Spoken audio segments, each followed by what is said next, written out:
Hey everyone, this is Tootie here with another video. This time I'm going to be talking about my favorite lip balms. I feel like this is the season for people to be wearing lip balm. It's wintertime, it's cold, and lips tend to get more chapped. My lips are chapped year round, I feel. My lips tend to run very dry. I also have a bad habit of picking my lips. I don't know if that's a nervous tick or what, but it's one of those things you'll be watching TV and then before you know you're picking out your lips and you're just like, how did my hand get up here? That's me. I'm just picking at my lips for some reason. So I'm always needing to restore them. And so I'm going to just go through some of the products that I've been using and have really liked. And then there's one product that I really don't like, and I'll talk about that last. Um, so just to start off with, I'll go with the cheapest option, I think, and that is this bad boy from Aquaphor. I really like this. First of all, this is the large too. This is a kind of all over treatment. You can use it for your hands, you can use it for your feet or for your lips or anywhere that you have dry skin that's cracking and uncomfortable. So for me, that would be my lips. You can buy this in a chapstick, but I just got the bigger form because it's cheaper, bigger bang for my buck. I think the reason why I like this so much because the main ingredient is petrolatum. Petrolatum. This is Vaseline basically. And I like ingredients that are similar to petrolatum because petrolatum acts like a really good barrier. And I feel like, so this is like a little bit of nursing knowledge coming in.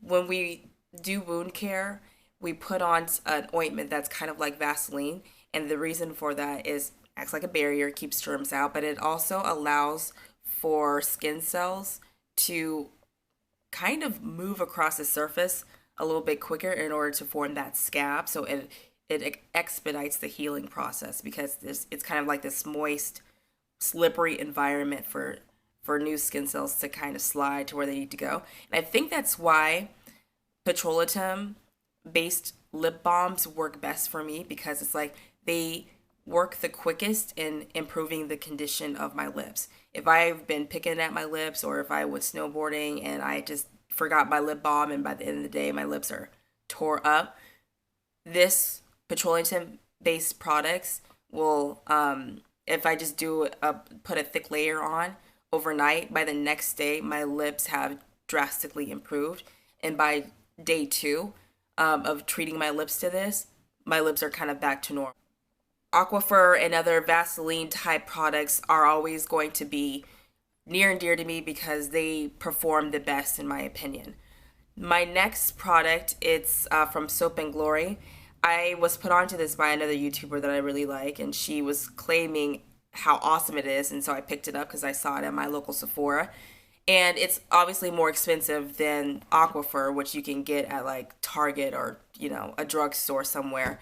But the cool thing about this is that it has the added perk of smelling like peaches. It smells so good. And it has a sweet but not offensive flavor to it, whereas the other product, it doesn't have any fragrance and no flavor, which is good for lips. The fact that this has fragrance is probably bad for lips, but to me the benefit of it outweighs the con, which is the fragrance. This consistency is super thick. So you know how Vaseline is thick? I would say that this is thicker, and it has a more viscous feel to it. It doesn't have,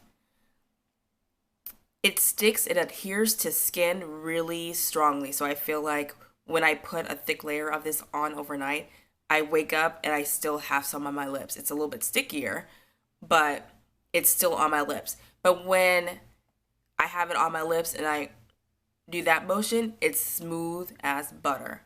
So does that make sense? It sticks to your skin like glue, but when you rub it against itself, it's very silky, it's very smooth. So it doesn't feel sticky when you do like that. I ran out of this and I haven't repurchased it, but I will at some point. I just have all these other balms to get through, but this is kind of a staple item. It just smells so good and it tastes sweet. The only downfall is that I probably wouldn't wear this during the day because I need a lot of it on. I don't need a lot of it on, but I like to put a lot of it on. But it has a slight tint to it. It has kind of like this color, that light pale pink. but against my skin tone, I look like Tyrone Biggums. Like it just looks ashy and inappropriate. And so I don't wear this during the day. I use this strictly for when I'm at home and I'm chilling and I just want to slap a whole bunch on. And, you know, my husband doesn't care that I look like a crackhead, basically. My next go-to, now this is, I don't typically like Burt's Beeswax lip balms because I just don't. But I do like their tinted lip balms. And these are the ones that are kind of expensive. But they come in that really large cylindrical tube. And it looks like you're getting something the size of this. But you open it and it's like the same size as their lip balm. It's that one. But I like this one because it is colored. And so I feel like this formula, first of all, is more hydrating than the traditional Burt's Beeswax. I feel like the Burt's Beeswax has too much wax. And so the wax, it's a good barrier, but I feel like it doesn't do anything to improve my lips. It just keeps them at status quo, just where they are right now. It doesn't make them worse, but it doesn't make them any better. For me, I want a balm that makes my lips better over time. So this, I feel like, is more hydrating than the normal formula. I do feel like it hydrates, and I do feel like it makes my lips better. Not as good, so this isn't my nighttime treatment at all. I don't use this to make my lips better, even though it does a little bit. I use this mainly because it's easier to carry around because it's in the tube form, and it has a tit to it. And so I can put a lot on and not have to worry about, oh, did I put too much on? Because if I put too much on, I get that Tyrone Biggums effect where it's just super pale and it doesn't look good. But this, all of the colors look good on me. They don't show up as much on my darker skin tone than a fair skinned person, but it does show up, and it's just kind of I don't know, it just makes you look kind of sweet and like cute and effortless and all that. So yeah, I'm kind of down for that. Not Burt's Beeswax in general, but for that specific lip balm and all of the colors, and I think they're named after flowers. I really like those, and I do recommend those.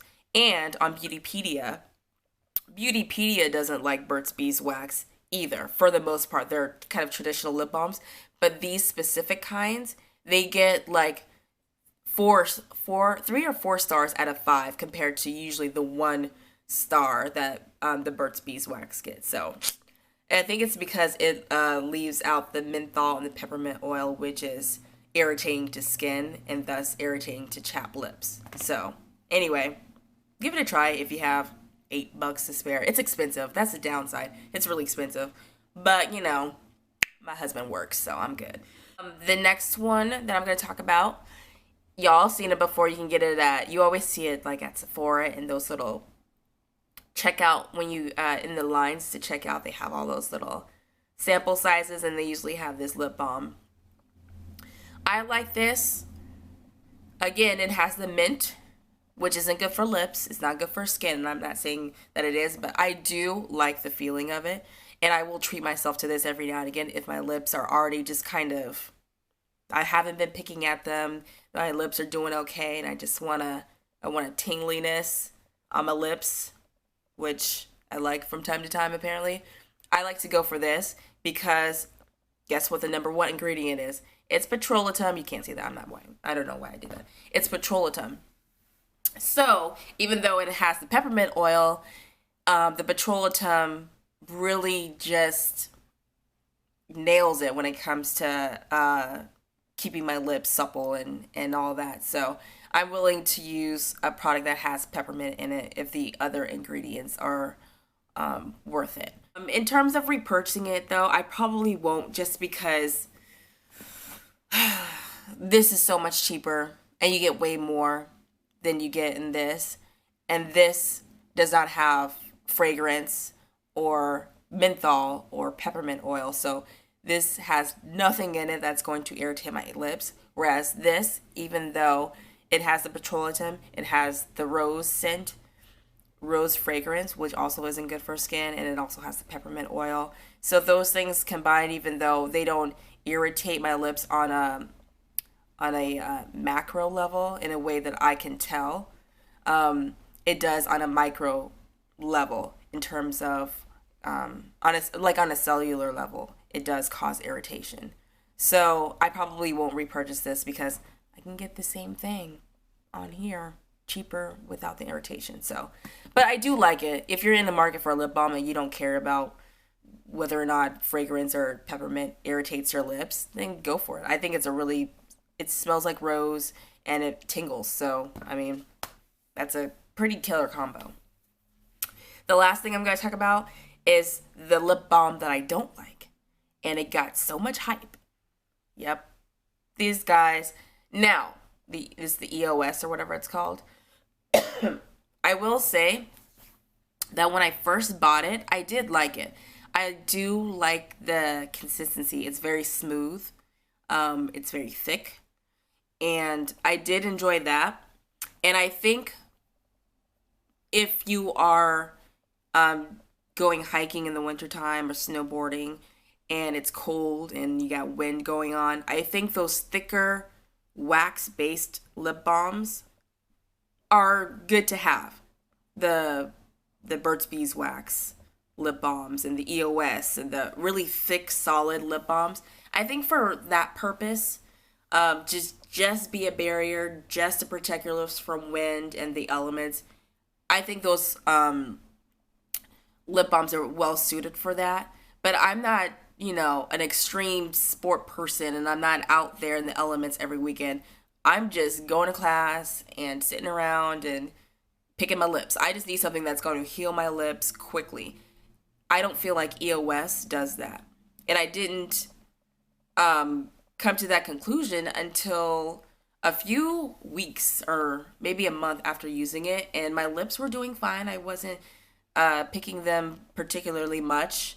I think I got it in the fall, and the fall in Seattle isn't extreme, so it's just kind of raining a lot. It's not bitterly cold, and I just noticed that my lips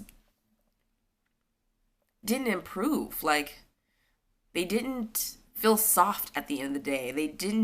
They just felt the same all the time. They didn't feel supple after a day of wearing EOS.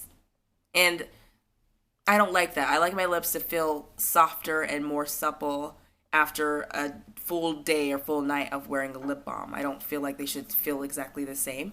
And it's not this product's fault. It's a wax. And if I want something to just protect it, then I'll use this. But I did find a use for them, other than hiking and snowboarding and stuff like that. If you guys have the ColourPop, the matte lipsticks? Forgot what they call. The ColourPop matte lippies. Anyway, matte liquid lipsticks. Any liquid lipstick, really, but especially the ColourPop. They are particularly drying. And I find that they wear better when I put this on my lips before I put that on. So what I do is, I brush my teeth and exfoliate, and I leave my lips a little bit damp so that there's some moisture, and then I put this guy on, just 1 or 2 layers. I don't like slap it on, but I just 1 or 2 light layers on, and then I put the ColourPop on, and it's perfect. Because this is so waxy, it's not very emollient. So with liquid lipsticks, oils, emollient products break them up. So you can't put on, say, a layer of this Aquaphor on your lips and then put on a ColourPop matte liquid lipstick and expect it to dry down, right? You can with this because this is mostly wax. So you can put this on, have it protect your, put some kind of liquid on, put this over to seal in that moisture, and then put on your liquid lipstick, and it kind of acts, it's a barrier between you and the liquid lipstick, so it doesn't suck the freaking life out of your lips, but because it's so waxy and it's not as emollient, it also allows the liquid lipstick to dry down. So I don't like this for everyday use. I'm not going to use this if my lips are super chapped and I want them to to be less chapped. This is not my go-to. But whenever I'm wearing a liquid lipstick for the night, this is on point. So those are the lip balms that I'm feeling these days. Hopefully this video was helpful and informative. You guys should let me know any lip balms that I should try in the future, because when it comes to Product Junkie, that is lip balms and chapsticks, that's my downfall right there. So yeah, let me know what you guys are using for the winter season to help protect your lips and heal them and make them nice and pretty and kissable and all that good stuff. All right, thanks for tuning in, and I'll see you guys next week in my new video. Bye. Take care.